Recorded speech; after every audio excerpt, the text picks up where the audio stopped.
halapoja ajeluta, halapoja ajeluita. Meidän tutkaan paljasti vissiinkin. Mä lähtee tällä iltaa YouTubeen tämä video. Mä elän tällä tämmöisellä amerikkalaisella ekologisella kaupunkiautolla. Että... Miten se meni, että venää koko kesän hiilijalanjäljellä vai miten se meni? Ainoa, että joillakin on vähän kengät verran isompi. Joo, 100 litraa sillä menee. Joo. Rikasi.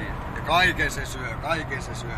Terveisiä vihreitten edustajille, että täällä ainakin Lapissa ajellaan tämmöisillä halvoilla ekologisilla ajoneuvoilla, jotka käyttävät E10 polttoainetta. Haskat Käyttää, me voidaan tähän laittaa. Ei laiteta tähän. Joo.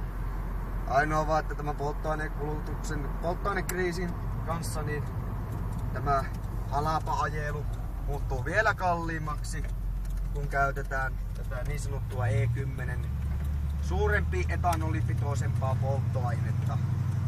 Joten käytetään 98 oktaanista polttoainetta tässäkin kyseisessä ajoneuvossa. Joo.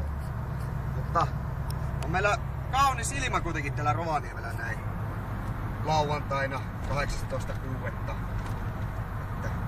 ollaan justiin tarvikekeskukseen menemässä hakemaan tämmöiseen taloudelliseen ajoneuvoon osia, että tämmöisiin moottoripyörän kaltaiseen kamppeeseen.